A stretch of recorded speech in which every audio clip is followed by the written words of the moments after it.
This was quite a workout, and this was actually a new blade. Oop, don't care. Why does it get tangled like every 10 seconds? In today's video, we're going to be trying out a different form of yarn art, and I was inspired by this creator on Instagram. So I went ahead and did a little test piece off camera. But to be honest, I think this one is a little bit too busy, but I did enjoy the process of it. So I decided I wanted to take you along with creating a bigger piece. And what I'll be using is this yarn. I bought it at the Vibra. I hope 3 is enough. Otherwise, we'll have to go and do some shopping. As my frame, I'm going to be using a wooden base from an old canvas. On the inside, I'm going to be using this 50 by 60 centimeter canvas board. So yeah, let's get started. My name is Randy, and I like to make art and new crafts. So first we need to cut this board to size. So let's get this out of the way. And I want it to be snug on the inside, but not too tight, because we have to keep in mind we're going to be wrapping the yarn around, and that will need some space as well. I think it's about, let's say, 35 centimeters. I must admit this frame, it's a little bit wonky, so maybe it's not the best idea to do it like this. Let's see if it actually fits. It has a little bit of wiggle room, but I think it should work. So I'm just gonna try and find the beginning. Let's see if I got lucky. Found the beginning. I want to get as close as possible to the sides as I can. I might have to put in maybe some pins on the side. But first I'm going to get some duct tape.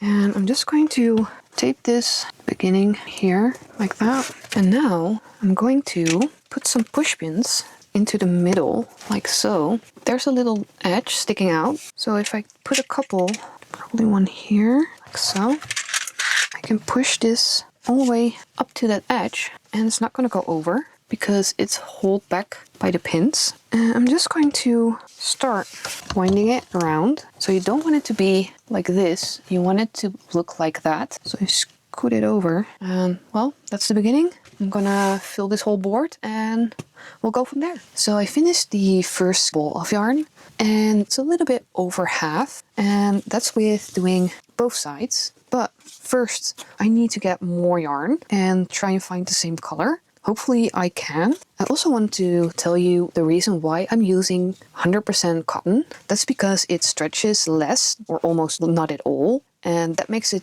easier to get a nice tension. But with that tension also comes a little bit of an issue. As you can see, it's warping a little bit, and hopefully that's not going to impact the piece fitting into the frame, but that's just a problem for later me.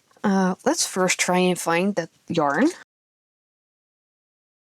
So I went to the store, and well, they don't have the same color anymore. The only one that was close is this one. It's a little bit more yellowy. So I have 2 things I can do, because I've got 2 of these and I bought 5 of these. Either I can remove everything I've already done and start over with the new color, or I can change my design, because while I was wrapping this, I figured something out. If I would be using this as horizontal lines and I want to make letters on this, the letters are the ones that are going to stick out, but that means that everything will need to go underneath. So instead of doing that, I'm going to use these as my horizontal lines. So when I'm going to do my letters, I only have to go underneath the ones I want to raise up to create those letters. So that means this would be my top color, and then my letters will be the slightly darker color. And I actually don't mind that. I just know that this is not going to be enough to do the full project. So yeah, I think I'm just going to finish wrapping the board with this color. And then when I'm done, I'm going to make the design with the other color. So I'll be spending some more time wrapping in this color, and I'll be back. 2 hours later. I finished the first layer, and I'm actually pretty happy with how it turned out. So I decided on the design I wanted to do, and I made a template. I saw this phrase on the internet, so I designed my own version of it. And I made a little contraption just using some leftover of the canvas board. I cut out these 2 notches at the end, and I just wrapped the yarn around it. Now I should be able to go underneath these pieces. It's going to be a little tight. It's easier than trying to get like a whole ball of yarn underneath. And there's quite a white space at the bottom and the top. I did that on purpose because that's where my nuts are. I'm still debating on doing the other design on the back. Like, look at how cool. So I'm going to try it, but I'm not sure if I'm going to be able to. But I'm just going to start off by doing the edge. I decided to add some double-sided tape to the edge. This on here, fold it over. That's going to help me stick this down to this beginning. I did the same thing here on the edges, so it stays nice and tight. I'm going to remove the backing from the double-sided tape, just like so. And now I'm just gonna try and get it as close to the top as I can. It's a little bit difficult to show. You just stick it to that corner. So I'm just gonna go round and round. The sticky tape is working really well and keeping it in place. And I do think the combination is going to give me that little bit more depth that I wanted. Sometimes it's okay to change your plans. You don't always have to follow your original idea. So I finished the first 5 centimeters of wrapping. And while I was doing that, I decided that I really enjoyed having the tape on the sides because it makes it look really, really neat. And if I have to stop in the middle, it keeps it quite secure, so that's nice. Then I was thinking about how I'm going to put my stencil on here without having to put it on, remove it, put it on, remove it. I have these heat erasable pens and I had a white one. So I just traced the lines that I need on here. So you can see where I need to go under and over. And then on the back side, I counted out the distance between each square. Now I'm on the first spot where I need to go under. I think I'm just going to try and pick the ones up that I need to go up, like so. There's the white line, and I want that white line to be where it goes up. So I'll try and go under these. I'm going to just show you a couple, and then I'm going to be moving to my couch, so it's a little bit easier to maneuver.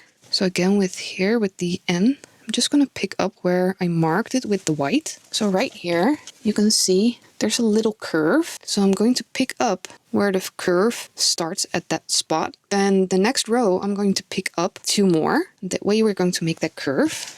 Okay, so now of course we want this to be next to the other one. I'm just going to slide it up a little bit. I don't want it to go too far up. So you want to have it touching and not like here, have a space in between. And I'm just going to put it on the sticky edge and it should keep it in place. And now we can do the other side. This one should be a little bit easier.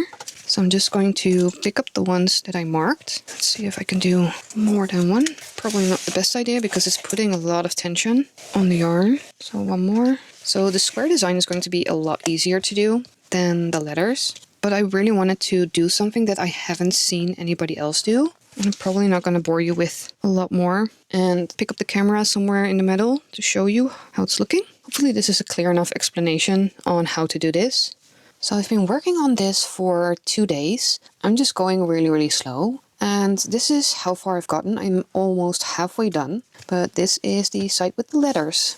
And this is the side with the squares. I made some mistakes on this side, but I don't actually mind it. It's not too bad. But for this side, I made a bunch of mistakes here because I couldn't see the white markings well enough. So I decided for this side, I'm just going to go with the black. I also want to change up what I'm going to do. So instead of going over, I want to try go under. Hopefully I'm not going to make as much mistakes on the underside as I did at the top side. But well, I'm just going to finish off this ball of yarn. So I reached a point where I'm no longer able to pass this underneath because it's getting too tight. So I skipped to putting my yarn on a needle. I'm just taking about 2 times my reach in length and I'm trying to make a knot in a spot where I know I'm going to go underneath the threads. And the knot I'm using, I don't know even if it has a name, but I'm just folding it over so it creates a loop.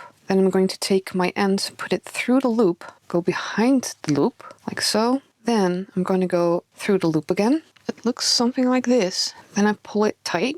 I don't know if this is slippery yarn, but it tends to still come loose. So I just do an extra knot on each side, pull tight. And now I'm just going to cut both ends, like so. And now I'm just going to continue.